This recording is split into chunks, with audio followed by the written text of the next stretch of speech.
If you're a brand new online teacher or you're thinking about starting to teach online, you're going to want to watch this video because I'm telling you all the things that nobody told me when I started teaching online. I've been an online teacher since 2018, and today I'm going to share with you some of the things that I learned that nobody told me when I started teaching, and I wish that they had. My name is Jillian, and I help teachers build and grow an online income by teaching what they love to teach online. I've been teaching online since 2018, and I've done a lot of really cool stuff because of it, including buying my own house and paying off debt as a single mom.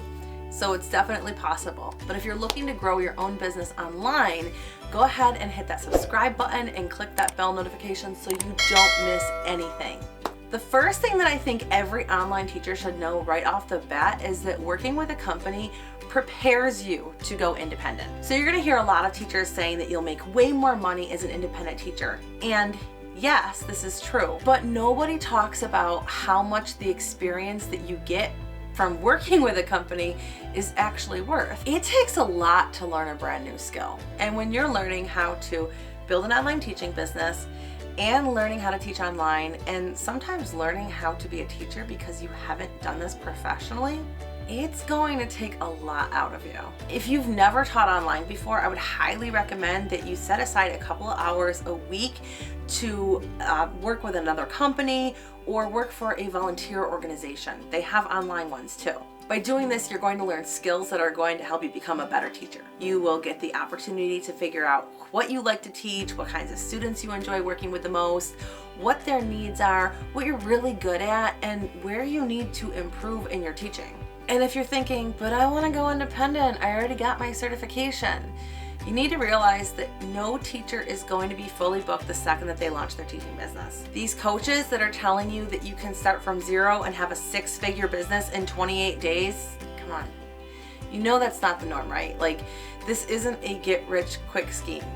It's a business. If you aren't already fully booked right now, then you already have some extra time to set aside to teach for a company or a volunteer organization. And it really is going to teach you a lot about teaching online, even if you've been a certified classroom teacher for years. Number two, and this goes along with the companies, have a backup plan. When you work for a company, you're going to be working as an independent contractor, and a lot of times these companies operate outside of the country that you're from. So the laws of your land may not apply, and teachers have experienced a lot of not so great things without any notice. When I was working for Palefish, for example, they would drop pay or change the pay scale a few times a year. They're still doing it. Or another example that's even bigger is the double reduction policy that happened in China. So for those of you who are not familiar with the double reduction policy, pretty much what happened, the Chinese government changed their laws. All of these companies were forced to lay off all of their teachers. Some of these companies closed without a moment's notice. Some of these companies had CEOs that were arrested at the airport running away with everybody's money. And there were some teachers that were literally sitting there watching their booked lessons completely disappear off their schedule. Like, they were watching their money go away. And some of these companies ran off with teachers' money and never paid their teachers. Now, I don't want to scare you here. This is not my intention, but I just want to make sure that you're going to go into teaching online and you're going to go into it fully prepared. So you can do this by working for a few different companies at the same time, or by building your independent business alongside the hours that you work for a company. Whatever you choose to do, make sure that you have a backup plan. Nobody cares about your business and your income as much as you do. Number three, set a working schedule. So this kind of goes in two different directions. First of all, it's really easy to get overbooked. And what I mean by that is you're fully booked, and then you have students that are asking you like, oh, can you open up this time? Can you do this? Can you do this? And you love your job and you love the pay that it comes with. You don't really want to say no. So you say yes, and pretty soon you've got way too many students, your hours are crazy, you're feeling burnt out, and like you've just taken on too much. Or going in the other direction, you could just open up all your hours and then work the hours that you get booked. So maybe Tuesday you only have an hour booked, but you had 5 hours that you wanted to teach, right? So you wake up a little bit later, you teach your class, then maybe you scroll Facebook or pop on Netflix for a little bit. You need to treat your business like a business. So set your working hours and work them.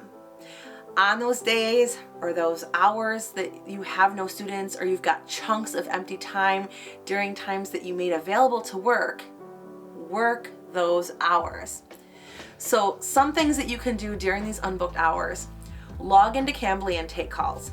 I'll put my referral link in the comments or in the description box, but Cambly allows you to work whenever you want to. So if you've got a class that canceled on you or a class that never booked, you've got a couple hours here or there, you can literally log into Cambly, take calls. You're only gonna make $10.20 for that time, but it's better than nothing, and you're still working, you're still earning income during that time. You can review your business profile or setup and see if there's anything that you can improve. How does your booking page look? So take a look at your intro video and your bio and all that jazz and see if you're really happy with it. Is it working for you? If you want to see exactly what I'm talking about, I made this YouTube video where I go over exactly what you need to have on your booking page that is going to get you fully booked as an online teacher.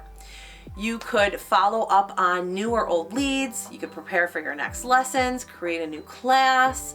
You could be taking a training or watching YouTube videos that help you learn a new skill set that's going to improve your business in some way.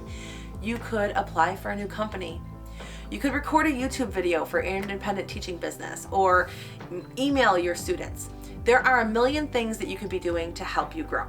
So let me know in the comments, what do you do in your downtime and the hours that weren't booked that can help your business grow? Number 4, you need to have a niche.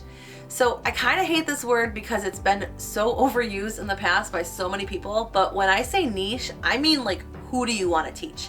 Niche isn't a what. You're not going to say like, my niche is business English or pre-K English. So your niche is going to be a very specific profile of a person. It is who they are, what they want to learn, why they want to learn, how they want to learn, what their struggles and their strengths are. So if you're working independently or you're working for a company, it doesn't matter. You need to have a niche, and it needs to reflect on your sales page, your booking page, your teacher bio page, whatever you're doing there.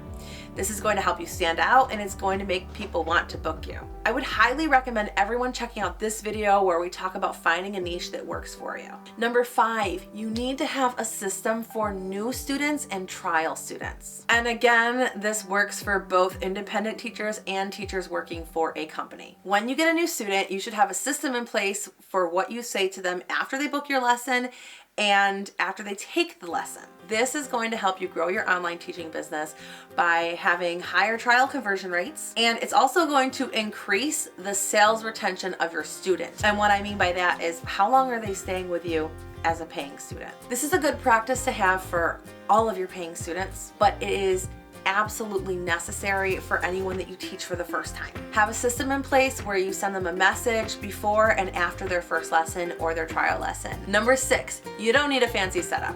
So when I first started teaching, I invested in backdrops, or I would redecorate my classroom and switch it out all the time. I'd be taking things down and putting things back up for different holidays or themes, or just when I wanted to switch it up. And when I was working for different companies, I would actually be changing my logo out that was hanging behind me between classes with different companies. So maybe I had like a VIP class, and then a Palefish class, and then an italki class, and I would have to switch everything like in between each class. But you don't really need to do any of that. If you want to make a really cool background, you can get a green screen for super cheap. I've got one right behind me right now. And then you can make all of your virtual backgrounds either on Canva or AI for free. Boom.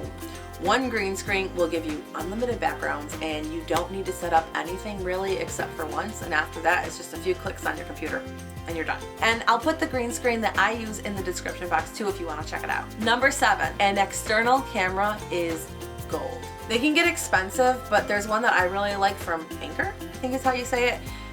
It's clear, it adjusts for bad lighting. It's got this little thing where you can just like close the camera. It's pretty sweet for companies that they don't have a camera off button in their app. And if you're waiting for a student to show up, or there's a no-show, you can just slide over that camera and close it up until they come in the classroom. And I'll link the one that I recommend in the description box. It's a really good investment, and it's less than 60 bucks. Number 8, build a relationship with your students. So students that have friendly relationships with their teachers, they look forward to their classes, they feel a connection of some sort, those students are going to have a higher success rate than other students. And yes, you want to get students booking your lesson, but even more important than that is actually getting them the results that they're paying you for. So start building your relationships with students from the very first time that you meet them. Ask them questions, get to know them, find out what motivates them to learn. Why are they there? Why are they taking a lesson with you? Number 9, just like I said, have a company backup, a backup for your money. You want a backup for everything else. So if you've got special lighting, make sure you've got extra light bulbs for the special lighting. Make sure you have a hotspot for your phone. Have a backup device to jump on if yours breaks. Like just a few weeks ago, my daughter dumped sweet and sour sauce all over my laptop. Things can happen. And something that almost no one talks about, getting a standby UPS.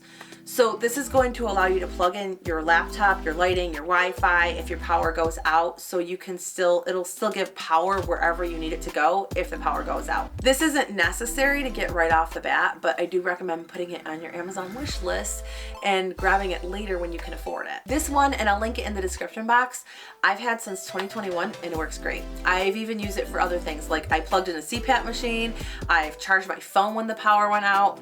Definitely worth the investment. Number 10, don't try to figure it out on your own. Find another online teacher that you like and vibe well with and throw ideas off of each other. Take a training, watch YouTube videos, learn from other teachers who have already done what you're trying to do. Whether it be as a friend or a mentor, you should really have someone by your side while you're going through this. If you want to join a community that is filled with online teachers who are also growing their businesses, you're going to want to join my Facebook group, the Online Teacher Success and Support Group. This is a totally free group and we've already got 38,000 teachers and growing, and I'm sure you can find a new teacher bestie in there. If you've been doing this for a while, what do you wish someone told you when you started? Like, were any of these things new to you? Let me know in the comments. And since you're watching this because you've blocked out some time to improve your business, I want you to click on this video here next. Meet me over there and I'll walk you through exactly what you need to have on your booking schedule to get fully booked.